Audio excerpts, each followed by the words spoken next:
This is Mike Wall. Welcome back to another episode of the Agent Revolution podcast presented by Mike Wall Live, the place where we deconstruct the biggest challenges facing today's real estate agents so that they can build a sustainable, profitable, but most of all, fulfilling real estate business. Today, I'm joined by EXP Co-Founder / entrepreneur / investor, and we're talking about wealth building, particularly as it relates to real estate agents. Hey, don't forget, you can go get more free, completely free, 100% free. In fact, we have 8 hours worth of free real estate training over at MikeWallLive.com. Mr. Brian Culhane, are you ready to rock and roll, brother? Hey, Mike. Good to see you, brother. Good to see you, man. Let's jump right in today. But before we start talking about today's topic, which is wealth building, by the way, again, help us get to know you a little bit. Tell the audience about kind of your journey. I mean, I did mention in the introduction of the show that you are one of the co-founders of EXP. So let's talk a little bit about your story prior to EXP, and then walk me a little bit through that journey.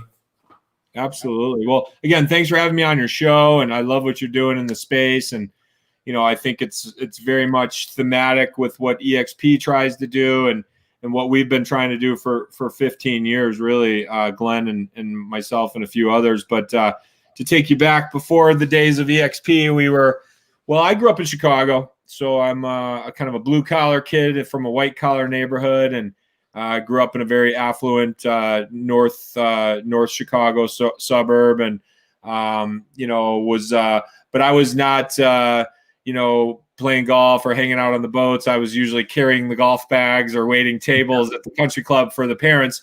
And, but I grew up around successful people. So I got to study them. I got to watch how they operated and learned a lot of things that I should be doing and a few things that I shouldn't be doing, watching some of those folks back in those days. But, basically grew up in Chicago, did 27 winters, got sick of the cold weather, got sick of the traffic, and threw all my clothes in a garbage bag and hitched a ride with a friend and headed out to Arizona. I'd always wanted to come out to Arizona or California. I tried to play college ball, but only made it as far as Louisville, Kentucky, and then ultimately said, I got to get out to some sunny weather. So came out to Arizona probably in 2004. Quickly realized I wanted to get into real estate. I had a little bit of an experience in the commercial real estate space. I was selling commercial real estate advertisements in commercial real estate trade magazines, and did a little stint in the due diligence world. So, but always on the sales side as more of a vendor than an actual broker. And so I said, I want to be a broker. I want to be on the other side of the table. And came out here, got I think I spent my, last $400 on my real estate school tuition and started taking classes. I also started waiting tables on the side. I'd met two very important people while I was in real estate school. I met my future wife, Christy. And then shortly thereafter, I was interviewing and responding to job posts. And one of the Craigslist ads I happened to respond to was Glenn Sanford. And so again, this was probably in 2005. And at the time, Glenn was looking for a team leader. Glenn was kind of a computer programmer, developer, serial entrepreneur, and he was always about systems and scalability. And so he was building teams. He was actually building websites in cities that he wanted to travel to. And one of those cities was Phoenix. And thankfully, he had built a nice size website and was probably one of the first people to really understand the internet lead generation business. Mm-hmm. He's very skilled at that. He did all the search engine optimization, all of it himself. And so we had a very powerful website. I didn't know what I didn't know, Mike, so I took the job. I literally was still in real estate school, and I came out of school as a team leader day one. So I didn't even know my way around town. I think I still had to go back and have my sister co-sign for a car, and was possibly still collecting unemployment. It might have just run out, but I definitely am the embodiment of fake it till you make it a little bit, right? I like to say it a little differently. I say project it until you reflect it. Love it, man. Yeah, that's awesome. Well, as you can see over this shoulder, I am still in the Midwest, Ohio. Yeah. The only time I love being in Ohio is actually right now, because we have the best fall. It's always sunny almost, and the weather's perfect right now, and we get to see all the leaves change colors. But Every other season you can pretty much keep. In summer, it's as hot as it is in Florida and humid. In winter, it's brutally cold. And in spring, it rains. The whole spring. From Ohio, so go Buckeyes. Go Bucks, baby. I love it. Love it, love it, love it, man. Well, that is a fantastic story. And I always love hearing those stories because everyone is unique and different. And I love the fact that, and I didn't know that, by the way, I didn't know that you had responded to a Craigslist ad, and that's the way that you met Glenn. I did know, however, that he started out as kind of a Howard Tager type guy who was building lead generation websites. He's just scaling them differently. Instead of having paid sites, he was looking for teams to help, to build around these websites to support them with leads, which is a brilliant idea. In fact, there's people still doing that today, probably, in a much busier space. And obviously we've come a long way since then. And so has Glenn, and I'm sure so have you. So tell me, you obviously responded to this ad. I'm curious to hear a little bit more about the interaction between you and Glenn when you called Glenn or responded to Glenn's ad and said, "Hey, I'm still wet behind the ears. I'm just kind of fresh out of real estate school, and I'm responding to this team leader ad." Walk me through all that, and then walk me through kind of that first year. Sure. I mean, it's funny because I was thinking about this the other day. There was actually a gentleman that was involved in that process who's no longer with us or with the company, but and actually never came over to EXP, but it was sort of one of Glenn's first, team builder types. Effectively, I remember pretty well. They were set up at the Tempe Palms. They were doing interviews, so I put on my black banker suit. I'm still from Chicago, so I only had one suit, and it was a dark suit, and it was probably March or somewhere around there, so it's getting a little hot, and I think everyone, back then, they'd make fun of you, if you showed up in a black banker suit, and if you didn't have cowboy boots and jeans and a cowboy hat, you didn't get the job. And a bolo, right? You had one of those bolo things, right? Totally. Yeah. You absolutely got to have the bolo with the turquoise fly on it. But so he brought me in, and we interviewed the gentleman that was sort of his team builder, so to speak. Really liked me on paper. Maybe did a phone interview before they came down here, but they knew they were setting up a team here. The website was already built. I think they had somebody else that tried it and didn't close any of the deals, and so they were pulling it back from that gentleman and looking to give it to somebody else. And I think part of what Glenn says is they liked that I didn't have any bad habits, and they liked that I played college sports, so that kind of gave them the ability to sort of mold me and shape me. And Glenn said it very early on. He said, "Brian, you should you think of yourself as the CEO of your own Fortune 500 company, right? It's your business, come at this thing with kind of a CEO mindset, an entrepreneur mindset." I look at it like this, Mike. There's two types of real estate professionals. There's real estate people that happen to be doing business, and there's business people that happen to be doing real estate. Yes. And Glenn certainly taught me and, studied how he was doing it. And it's all about, systems and scalability and sustainability and having revenue streams that come in after your last sale and being able to exit from your 25-year, 30-year career in the business. So I was set up right from the beginning. That was sort of, Glenn was just as much a mindset coach as he was a real estate team builder, right? And then he basically, I think I went back for my second interview. They ran me into a Keller Williams office here in the Biltmore, so like a nice little area in downtown Phoenix. Right. And he ran me into the office. I think he had a connection with one of the operating partners. They were judo players together, so they knew each other a little bit. And so he ran me in. He said, "Hey, take care of this guy." And I remember he looked at the operating partner, looked at the broker, and he said, "Make sure you take care of this guy because they're going to be doing a lot of deals." Because they realized real quick that we had a powerful website and knew Glenn. And he was doing this in 6 other cities, by the way. So, he was kind of a 0 teams to 6 teams. He didn't just start one team and then start another and start another. I mean, he literally decided he was going to start 6 teams at once. And what year, Brian, what year was that again? 2005. Okay. Wow. Oh my gosh, dude. Yeah. That is like pre like that. I mean, you guys had to be one of the first people that were doing that. I mean, you had to. I think, like I've talked with Glenn about this, but I think if at least anybody that was doing it in any significant way, I would say Glenn was probably the first expansion team rainmaker in the history of real estate. And I was probably the first expansion team leader in the history, certainly in the history of Keller Williams, but we were definitely the first doing it in any significant way. Dude, that is awesome, man. You guys were blazing trails and didn't even know. Well, you probably did know it. Hell, you probably did know it. Smart I as was trying to close deals and recruit people. I didn't know what I was doing. Yeah, dude, that's amazing, man. What a great story. Okay, so you guys, obviously, he's setting you up at Keller Williams. You guys are building the foundation for success. You're already generating the leads. What started happening like once you committed and they committed to you? Yeah, I mean, again, and this is definitely big part of the origin story of EXP. And, so here we were at Keller, top team, top, corner office, crushing it, number 1 or 2 ranked website for all major search terms in the Valley, generated probably, $1 billion worth of leads in my first couple of years here in Phoenix alone.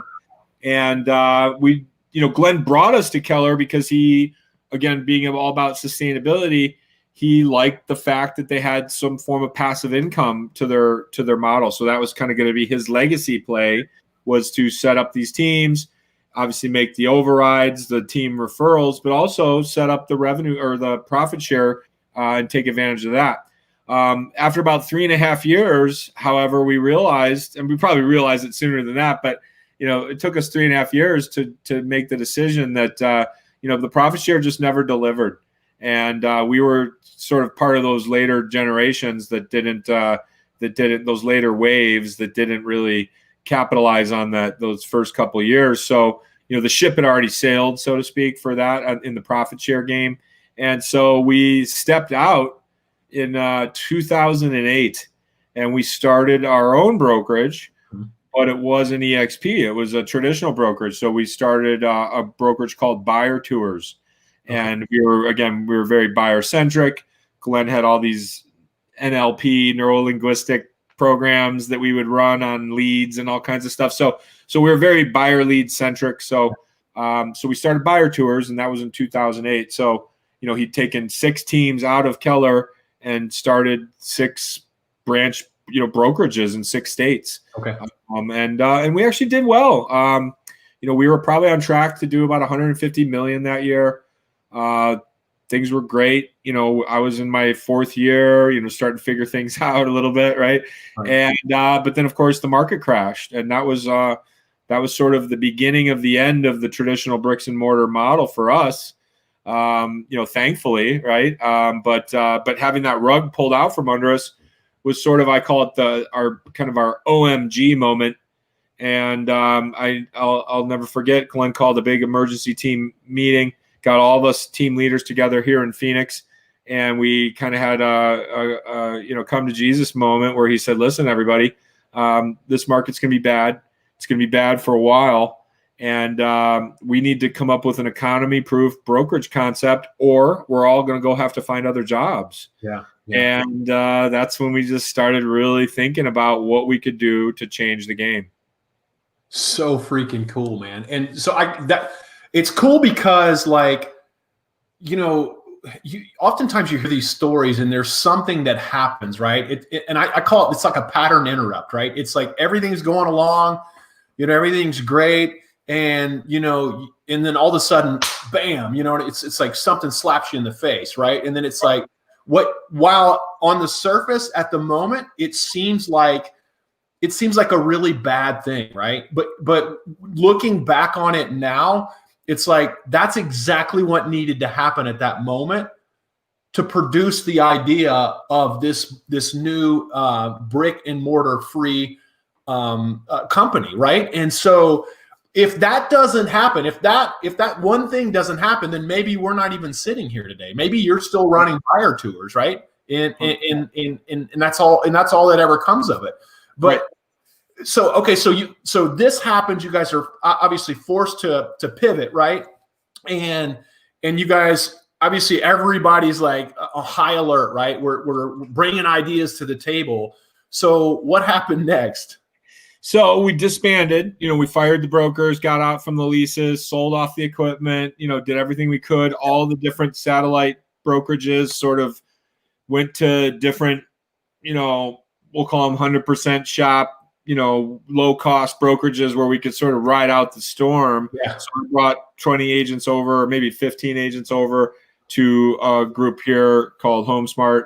And, they were, I know they're in a lot of markets now, but this is again 2008, 2009. Yeah.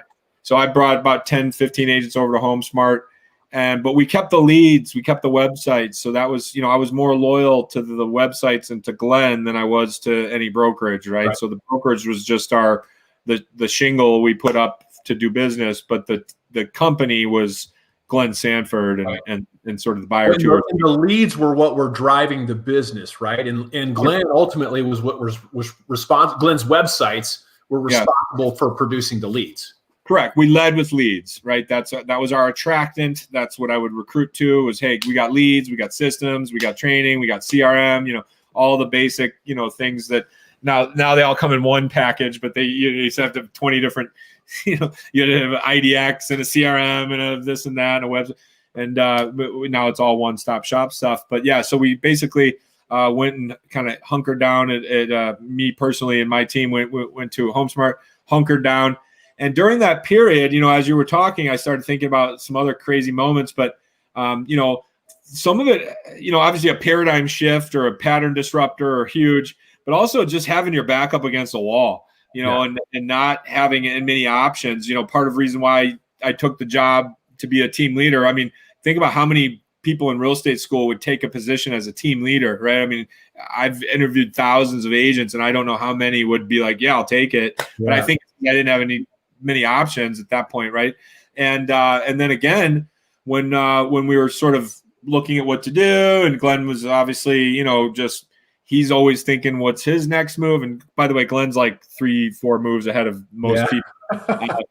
Jason Guessing and I used to make a joke in the office. We'd say, Glenn's playing checkers or Glenn's playing chess and we're all playing checkers, and he's just always thinking, 3D chess really, he's thinking multiple levels. But I think he had gotten courted by the brothers of this group out of Dallas that the brother had started HP. So it was a very well-funded group. They were getting ready to roll out they had started a virtual real estate company, but it was virtually non-existent. All they had was a website, so all they did was get rid of bricks and mortar, but they didn't really have the technology to kind of back it up. And we had all the technology and of course, Glenn. And so they wanted to hire Glenn to come over and be their CTO. And, he'd bounce stuff off me and kind of chit chat with me all the time. And he starts telling me that these guys are offering him a really sweet options package. If he comes over, they're going to give him a bunch of stock in this startup company that was kind of claiming to be a virtual. And they also had a nice comp plan. So they'd basically taken the profit share and made it a gross commission revenue share. And, they had a 3-level payout. And it was very aggressive and we really liked it. But I remember thinking, and I said to my wife, I said, that's great for Glenn, but like, what about us? Right. Right. I'm your number 2 guy. Like, what, he goes, oh, you'll do great over there, Brian. So he was getting ready to, he was really considering. Yeah. I remember just kind of going back to that back up against the wall. Came home, talked to Christy. I said, we got to think of something because this looks like it's going down. Yeah. And you could ask Glenn, he might think the story goes a little differently, but I'm pretty sure I went to him at one point and said, Glenn, listen, I understand they have a great, concept. They got a great comp plan, but we have all the technology. Why don't we just like pattern our comp plan after theirs and do our own thing? Okay. And that was the quote. I said, why don't we just do our own thing? Now, I think he's always wanted to do his own thing, and it wasn't like the first time he'd ever thought of that, right? I'm not trying to take credit for that. But it definitely was feeling like he was getting ready to take the payout, right? And, it was millions of stock, shares of stock that, or $1 million worth of stock probably that they were getting ready to give him. Yeah. And he did one of these, if you've ever talked to Glenn, he's like, let me think about that for a second. And he basically disappeared for like 3 days. Like Glenn never disappeared. He was always available. He was always online. You know, we used to use the first cloud office used to be a Yahoo Instant Messenger app. We could all chit chat and communicate. The green lights up. You can tell if somebody's on. Oh, totally. And if you were away or idle, you know, he could see if you were working or not. And he's gone for like 3 days, like nowhere. His little icon's dark, right? His emoji was dark. And I'm like, where did he go? Where did he go? And he comes back, and he literally, it was like a Monday or Tuesday, and he said, I think I figured it out. And he goes, I want to show you something. He popped open Google Docs, and he unveiled the 7-level rev share where we took the 80-20 split and paid it out over 7 levels, because the other company just had like a 3-level, 15% paid out over 3 levels. And he's like, that's not going to work. That doesn't have, because basically if I bring in you, Mike, you bring in somebody else, well, then from then on, I really don't care who comes in, right? Because I'm already out of the money after 3. So he saw the 7 level as more of you'd be more involved in the deeper downline. And that's basically it was kind of like Moses coming down from Mount Sinai with the tablets. You know, he'd had this golden tablet spreadsheet that he figured out, and he goes, I think I figured it out. Yeah. And then that's when we really in earnest started working on the EXP model. That's freaking awesome, man. And then where did obviously, I guess, you know, and the title of the show was helping agents build wealth. And by not this an EXP commercial, I'm an EXP agent. Brian obviously has a long-term affiliation with EXP and co-founded the company. The reality of it is why I made the decision to come over to EXP, and I was in the 11th hour of becoming an owner of a market center in South Dayton for Keller Williams when this idea was thrown on me. And ultimately what helped me make this decision was I knew that my success would be predicated on my team members. And because ultimately that, you know, I run a team, I have 12 agents, and most of our sales now come from our agent base. And so while it was a better decision for me monetarily to go to Keller Williams and own a market center, it wasn't a better decision for my agents. And one of the deepest issues we had always had was not just recruiting talent, but then also retaining it, right? Because what we do is we'd recruit really good talent, we would train it up, and then they would leave, right? And Keller never really solved that problem for us. Right. And EXP ultimately solved that problem, because here's the deal. When we brought somebody onto our team and we got them involved in revenue share, and they had stock awards from the company for becoming an icon or for bringing agents into the company or for their first sale, right? Then ultimately that gave them a reason to stay. And even if let's say they graduated off my team, it's still okay, because I'm still getting revenue share, they're still getting revenue share, and we can both share in the stock awards. Yeah. And ultimately that's what made my decision to go to EXP, is because Keller Williams simply could not match that offer. And it's been the best decision of my life. You and I were talking prior to the show. This is no joke. 6 weeks ago, I had 9,700 shares of EXP stock. I think it was trading at like, I don't know, like $14. Anyway, it was like the value of it was like $164,000, and this had happened over like a 2.5-year period. Right. I sent something out over Facebook yesterday, just updating my stock. I now have 10,300 shares worth over $515,000. And that's all happened in 6 weeks. And here's what I want people to see. Is I'm still doing exactly what I did at Keller Williams. I still sell real estate. I still help and work with my team members. I'm still involved in the growth strategies for our team. I'm still doing the exact same thing, but now I have these different income streams. And I thought, you know, when I actually sent the email out to Danny and then you responded to me today, I thought, man, what a great show. It's like, let's do a show just based on helping agents build wealth, right? Because one thing we know about agents is most of them are, the successful ones anyways, most of them are grinders, right?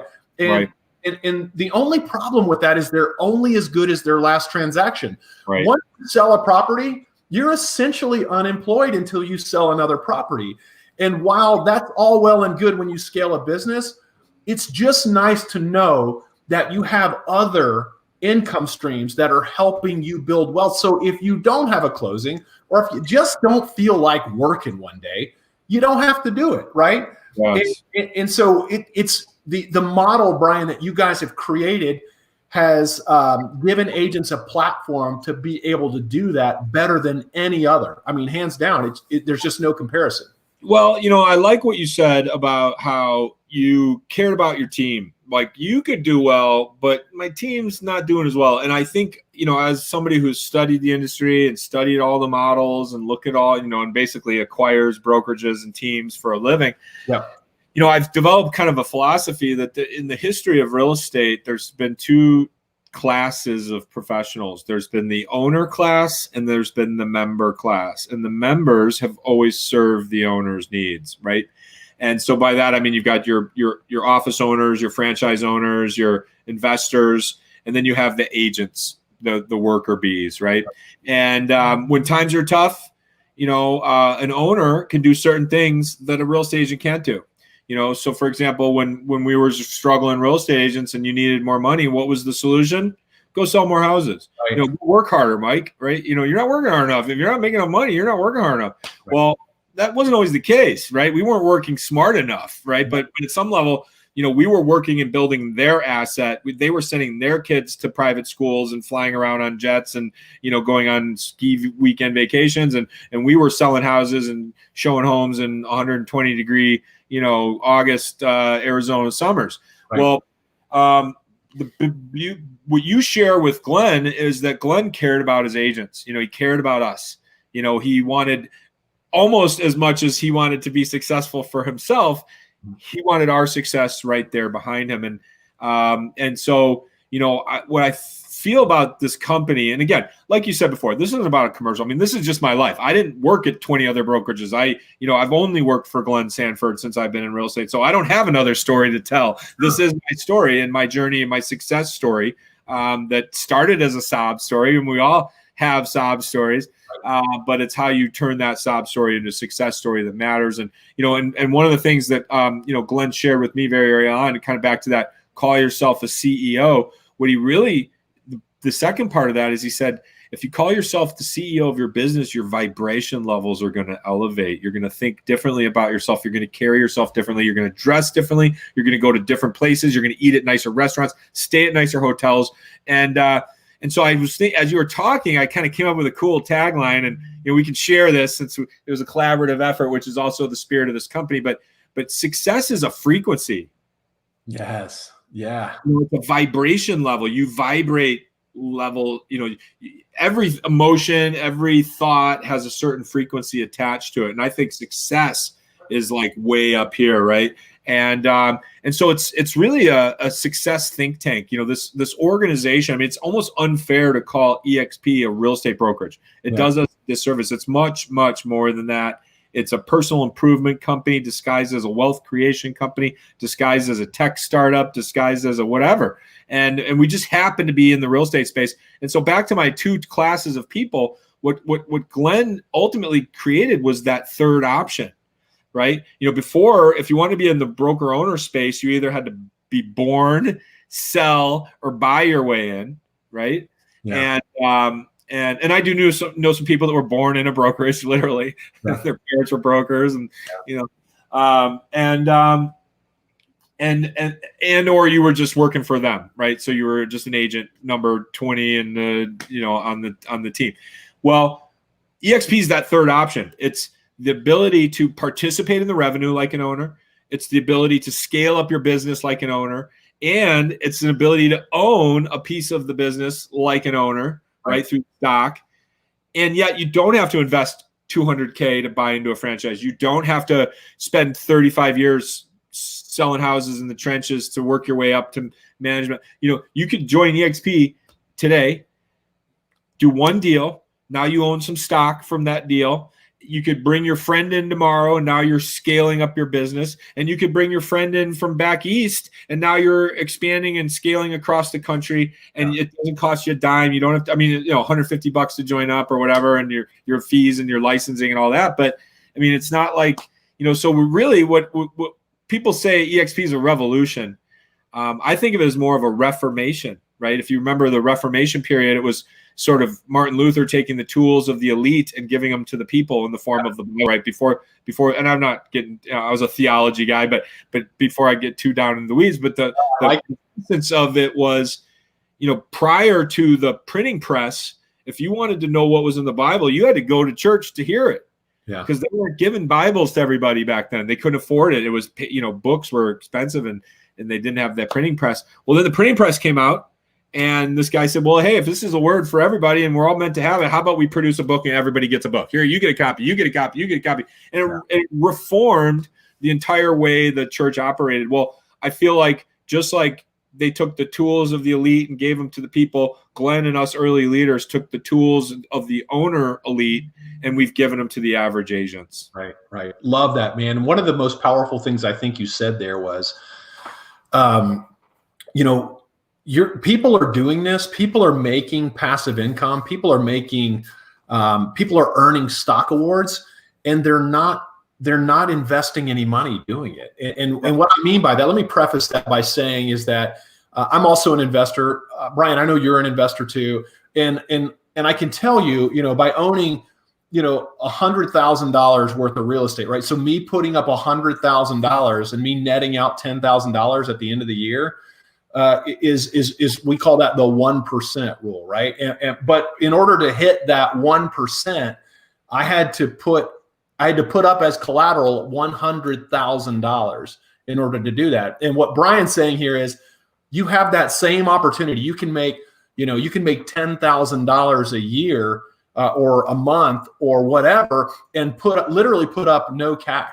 Like you put up no cash, and it's the same thing with stock. Whereas you can get stock awards from the company, but you can also buy into the stocks or to the company's equity program by getting stock 5% taken out of your check to buy stock at a 10% discount. So like, there's so many different ways in this company to build wealth. It's just like, this is what's been missing from our industry. And that's just a cherry on top of of being completely virtual, which has obviously paid dividends during this whole period of COVID, because now we've seen that, we were built for this, right? That was the narrative, right? We were built for this because we don't at EXP, we don't need brick and mortar. We were built for this type of thing to happen. Not to say that, I would wish that anything like this would ever happen, but it hasn't really affected us in that regard, because we don't need to go into a brick and mortar office. We can go into our brokerage from anywhere, from our house. Think about what Glenn said in that OMG, that paradigm shifting meeting we had. He said, listen, we need to come up with an economy proof brokerage model that can survive the next downturn. Yeah. So we were coming out of the worst recession of our lifetimes, and it was brutal. I mean, that was a scary time to be in real estate, and people were losing 50% of their home values, 40% of their stock portfolios. I mean, it was tough, right? Losing their jobs. I mean, empty stores. Every strip mall was 50% occupied. It was scary for years and years, and it shook a lot of people off the branch. But I mean, that's literally what Glenn said, is we need to build a model that will be able to survive the next downturn. Well, hey, here we are. Here's the next downturn. So I think you're right. This COVID crisis has really accelerated. But by the way, we were already 30,000 something agents when COVID hit. So, but even at 30,000 agents, I feel like people still looked at our cloud office a little bit like a gimmick. Sure. Right? Yeah, you guys are great, but that cloud office, we don't really need to use that, right? It was Donkey Kong technology, right? Yeah, it was Donkey Kong technology, right? And I think the COVID crisis has accelerated this work from home, work remotely, these collaborative, immersive environment space. I think it's accelerated that by about 10, 15 years, probably. Yeah. One thing I don't get, man, is that why isn't everybody doing this? It seems to me like this is really a no-brainer. Why isn't everybody here? Yeah. It's funny. Stefan Swanpool just put a post up the other day about a big Chicago brokerage is getting ready to go into franchising, right? They're a big tech base, but really, I mean, they're bricks and mortar. To me, there's bricks and mortar. You're part of the old world. You're part of the horse and buggy world, right? We've got automobile engine technology under our hoods. They're still operating with oats and harnesses, right? Sure. And so, he basically, and I said on his post, I said, is franchising still a viable model? And he said, of course it is, because it's still where 50% of the deals get done. But I'm scratching my head. I'm like, yeah, but that's still looking in the rearview mirror a little bit, right? I mean, is it still going to be 50% of the deals for the next 10 years? Like, I don't know. And frankly, Mike, I don't know about you, but I mean, if someone came to me and said, hey, for just a scant $250K, I'll let you own 10% of this office, and you got to go out and find agents and make them productive, and spend a boatload of money on bricks and mortar and infrastructure and staffing, and only have a 10-mile radius to recruit from. And I don't know if I'd be plunking down my money on that kind of. Here's a better way to look at it. Let me invest in Blockbuster when Netflix is already has half the viewership of every movie watcher in America. Let me go ahead and invest in a Blockbuster, though.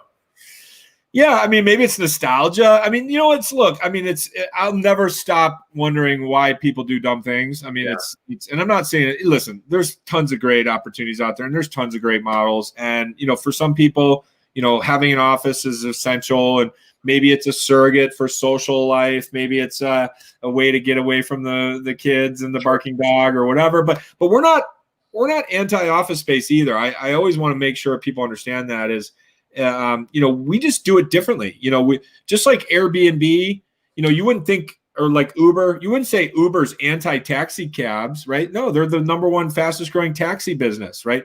Airbnb is not anti-vacation properties. They just don't buy them first and resell them or sublease them, right? And so just like, Keller and Remax and all these other bricks and mortar XYZ companies, they are literally in the business of office space subleasing, right? Yeah. They secure the property and then they sublease it to real estate agents, right? That's part of their business model. Well, EXP just got out of that business. So we partnered with the world's largest Class A, office subleasing company in the world. It's called Regus. They've got 3,000 locations, 120 countries. I can show them my EXP card, and I can get in and out of any Regus anywhere in the world as many times as I want. As a matter of fact, I think my record is I used 4 different locations in one day here in Phoenix. There's like 40 locations in our major city here. And I actually have more office space solutions than most brokerages have, but I don't use it. Right. Maybe once, a couple hours a month, right? And, maybe to go in and send a fax or what. Did I just say that? Go and send a copy, grab some coffee, maybe meet with an investor or do a presentation in the boardroom. But listen, if you're sitting in an office 9 to 5 and you think you're going to sell a lot of houses, the people making money are not sitting in an office chained to a desk. Right. They're out there with the folks. I say this is a field job. In basketball, they used to say being a basketball coach, you got to know how to work the living room. Yeah. And I feel like as a real estate agent, you're working the living rooms of the world, right? You're not working a 9 to 5 desk job. Yep. Love it, man. Well, we're coming up against the clock here, man. If people have questions, and I probably could have gone another hour with you, just because I'll come back. Full of a lot of information. But if people want to get in touch with you to learn more about your story or about, EXP in general, how can people get in touch with you, Brian? Sure. Really easy. It's just my first name, Brian, BRIAN, at exprealty.com. And that's probably the best way to get a hold of me. Just send me an email. We're all about success philosophy, just to kind of put a bow on what your show and the vision for your show, which I love. And I just think it's so important that, we got to think more about ourselves than just transactional brokers, right? I think that's where all this mindset stuff comes into play. And, you see the natural evolution of real estate agents. And, this is the end of the rainbow, right? At some point, you want to be an owner and an investor. Right. Well, the nice thing about our model is you don't have to toil for 25 or 30 years and do everything right? And make no mistakes and then hope to be an owner and investor someday when you're, your hair is a little grayer and, your back's a little tired. And, I get to be there now in my early 40s. I got young kids. Now I got time freedom. I got financial freedom. And listen, I'm competitive. I'm still out there fighting it. I'm still trying to sell houses and bring in agents and train them up. But I don't need to. Yeah. Right. And there's something magical. My dad was my first and foremost sales coach. And my dad said, Brian, the most important thing in sales is you got to act like you don't need it. Yeah. And fortunately for me and my family, I've reached a point in my career where I actually don't need the sale anymore. And it's amazing. I'm actually working harder than ever, but I get to choose to work. I don't have to work. And I think that's all the difference in the world. And that's how you put a bow on a podcast, my friend. Well, as usual, I love sharing these stories week after week because I know this show is literally changing agents' financial lives, my own included. Do me a big favor. If you know someone that might enjoy the podcast, please share it with them. And if you like the podcast, please go to wherever you listen to podcasts. Make sure you subscribe. And if you like Mr. Brian Culhane's interview, please give us a 5-star review. Don't forget to visit MikeWallLive.com where you can get 8 hours of absolutely free real estate business training. For Brian Culhane, this is Mike Wall. Thank you so much for watching. Brian, thanks so much, brother. Thank you, sir. Appreciate you, Mike. Absolutely.